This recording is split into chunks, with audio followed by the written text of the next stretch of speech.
Next worksheet number 13, क्या करना है?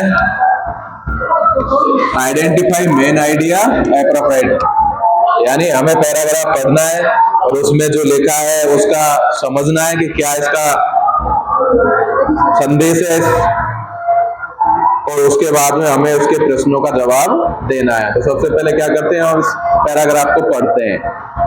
तो a rich man lived in a small town Rajasthan. एक धनवान व्यक्ति रिच मैन लिव्ड रहता था इन ए स्मॉल टाउन, एक छोटे से कस्बे में, राजस्थान के अंदर। राजस्थान के एक छोटे से कस्बे में एक धनवान अमीर व्यक्ति रहता था। One day he brought home 2 large and juicy mango. एक दिन he brought, वो लेकर आया होम अपने घर पर 2 large, 2 बड़े बड़े, and juicy, रसीले मैंगो आम। एक दिन वो अपने घर पर 2 बड़े बड़े और रसीले ताजे ताजे आम लेकर के आया। He gave them to his servant and said, उसने इनको किसको दे दिया? हिज सर्वेंट, अपने नौकर को दे दिया और उसे कहा, क्या कहा? Ramu take these to the kitchen and cut them, कि रामू इनको ले जाओ, take these to the kitchen, इनको किचन के अंदर ले जाओ, एंड कट देम, और इनको काट लो।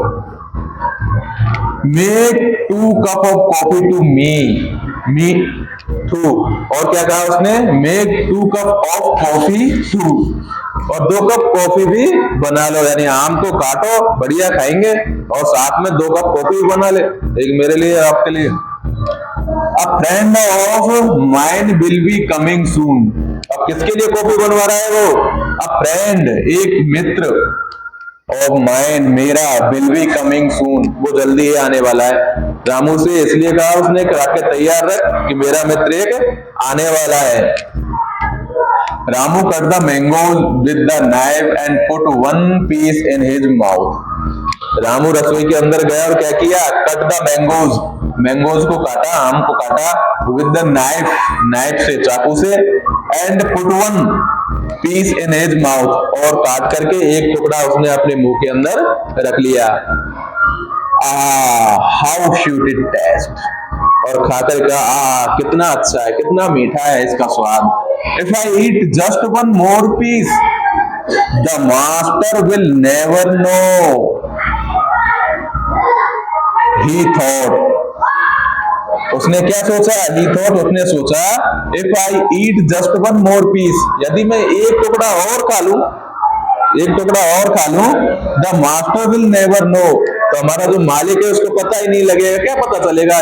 2 आम में से 2 टुकड़े में खा लूंगा तो कोई पता नहीं चलेगा। In a few minute the plate was empty, और ऐसे करके उसने पूरी प्लेट खा ली, एक एक करके, एक टुकड़ा और खा लूं क्या पता चलेगा, एक टुकड़ा और खा लूं क्या पता चलेगा। तो फ्यू मिनट, कुछ ही मिनटों में, the plate was empty, mangoes की जो प्लेट थी वो खाली हो चुकी थी। Ramu felt a little frightened, अब रामू को क्या लगने लगा? महसूस होने लगा, लिटिल फ्राइटेंड, डर। अब उसे डर लगने लगा कि अब मालिक क्या करेगा। तो इसमें छोटी एक कहानी है, पूरी उस कहानी का छोटा सा हिस्सा दिया है, ये कहानी और आगे भी है, हमें यहाँ तक दी है, तो यहीं तक पढ़ेंगे हम इसको, और इसके बाद में इसके आंसर देने की कोशिश करेंगे। तो पहला क्वेश्चन है, where did the rich man live, where did the rich man live, तो रिच मैन कहाँ रहता था? कहाँ रहता था? ये लिखा हुआ पहली लाइन में, rich man lived in a small town in Rajasthan. तो पहले का आंसर, पहले क्वेश्चन का आंसर हमें यहां से लिखना है, लिख दीजिए। द रिच मैन, यहां से शुरू करना है, the rich man lives, the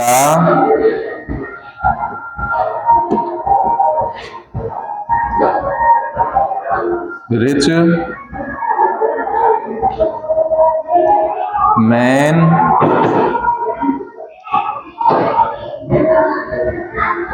live in a small, small के बाद में टाउन लिखिए, TO WN in Rajasthan. In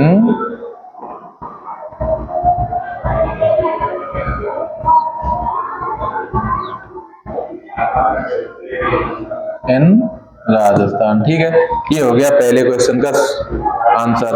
क्या लिखना है? द रिच मैन लिव्स, यहां तक लिखना है, फिर लिव के बाद में यहां से चालू हो जाएगा, लिव्ड आ जाएगा ना।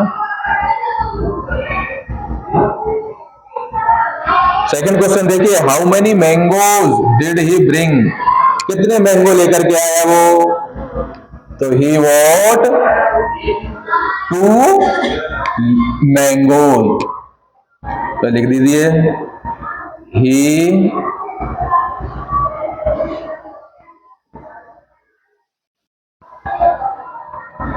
brought BROUGHT 2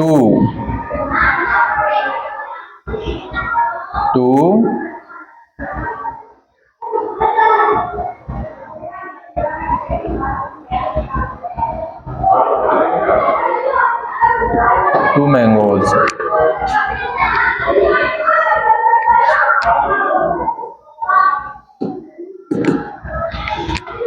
तीसरा क्वेश्चन देखिए, what was the name of the rich man servant, rich man जो अमीर आदमी था उसके जो नौकर था, उस नौकर का क्या नाम था? रामू। तो हिज सर्वेंट नेम, यहां से लिखेंगे, शुरू करेंगे दा से, the rich man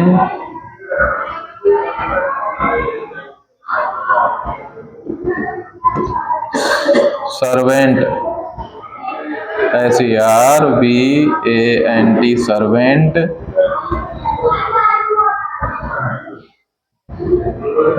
NAME name, was, क्या था उसका नाम भाई? Raju, RAMU, Ramu. Second question देखिए, write opposite of the following words, निम्नलिखित जो शब्द दिए गए हैं उनके क्या करने हैं? हमें अपोजिट लिखने हैं। तो रिच का अपोजिट क्या होता है?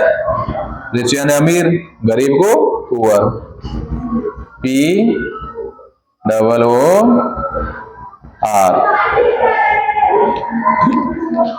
बिग, बिग का क्या है? लार्ज, ये रहा LARGE, तो यहां लिख लीजिए LARGE, कहां लिखेंगे? यहां पर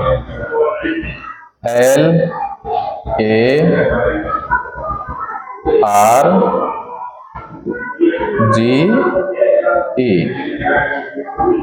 ठीक है, तीसरा क्वेश्चन देखिए, right one word for the following group, ये वन वर्ड है, हमें क्या है? पूरे वाक्य के लिए ऐसा शब्द ढूंढना है, उसका अर्थ और इसे पूरे सेंटेंस का अर्थ, पूरे वाक्य का अर्थ एक ही हो। तो a palace where food is being cooked, वह स्थान जहां पर खाना पकाया जाता है, क्या बोलते हैं उसको? किचन। किचन का मतलब भी वही होता है जो ये पूरे वाक्य का मतलब होता है। कहाँ है किचन? ये लिखा KITCHEN, तो यहां पर अपन लिख देंगे किचन, KITCHEN,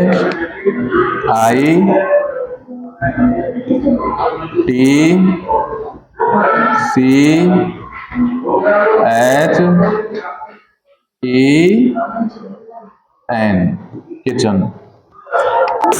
इसके बाद में देखिए अगला क्वेश्चन है, instrument used to cut vegetables, वह यंत्र जो वेजिटेबल काटने के काम आता है, सब्जी काटने के काम आता है, उसको क्या बोलते हैं? चाकू, नाइफ। नाइफ की स्पेलिंग ढूंढिए, इसमें आपने अगर पढ़ा होगा तो उसने कहा लिखा है नाइफ, ये रहा KNIFE, तो यहां लिख दीजिए KNIFE।